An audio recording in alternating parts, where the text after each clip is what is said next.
A series of Quran burnings authorized by Swedish authorities sparked worldwide condemnation and mass protests in several Muslim-majority countries. These incidents also reignited the ongoing debate regarding the delicate balance between freedom of speech and protecting religious groups from acts that incite hatred or harm. Och jag ansåg det för att jag vill bränna Koran och Bibeln.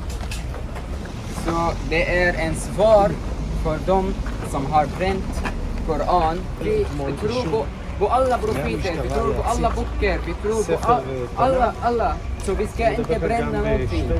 So why is burning holy books allowed in Sweden? An act that is widely perceived to be hateful and insightful. Historically, Sweden had laws prohibiting blasphemy, which were rooted in its close association with the Church.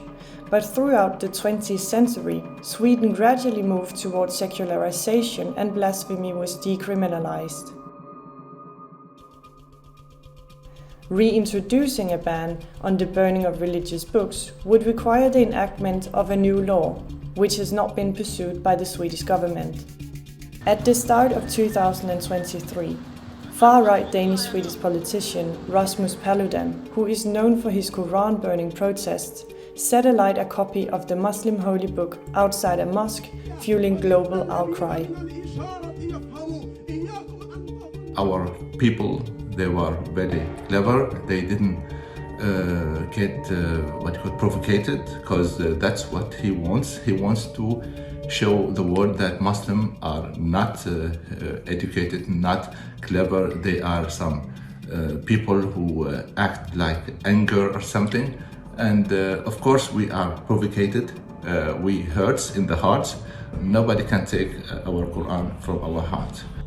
Inspired by Paludan, Iraqi Christian immigrant Salvan Momika applied for a permit to burn the Quran outside the Iraqi embassy, but police did not grant his request on the grounds that it may cause a public disturbance. A court eventually overturned the police decision, which he saw as infringing on his right to freedom of expression. Police have been left with taking other precautions, from restricting where burnings can occur to what can be said, in an effort to balance the prevention of hate speech and incitement to violence with the preservation of the fundamental principle of freedom of expression. But many today accuse Sweden of failing to address a rise in Islamophobia. Kur'an-ı Kerim'i alıp göstererek yakmak aslında tahrik etmek, Müslüman dünyasını tahrik etmek, Müslümanları incitmek, yaralamak, onları üzmek, onların moralini bozmak için yapılmış bir eylem olarak görüyorum. Momika was eventually granted permission to burn a copy of the Quran outside a mosque where Swedish Muslims had gathered on 28 of June 2023 to celebrate the Muslim holiday of Eid al-Adha. In response to these events, a Swedish resident of Muslim Syrian origin requested permission to burn the Torah and the Bible, which also drew worldwide condemnation. Although Ahmed Alush never intended to go through with burning of the holy books, saying he would never do such a thing as a Muslim, and that he wanted to draw attention to the fact that no sacred book should be burned. His act of protest reflects the potential escalation of tensions amongst religious groups, in light of the wave of Quran burnings in Sweden.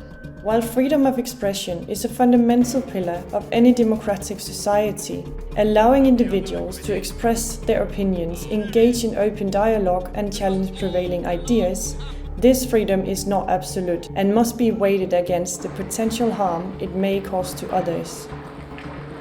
In this case, the harm principle suggests that restrictions on freedom of expression can be justified when speech incites violence, hatred, or discrimination against specific individuals or groups.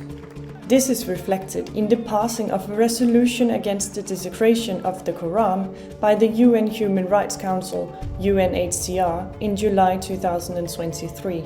As tensions escalate and the world braces for more burnings and protests, Sweden finds itself at a crossroad contemplating the delicate balance between freedom of expression and protecting religious groups from hate speech.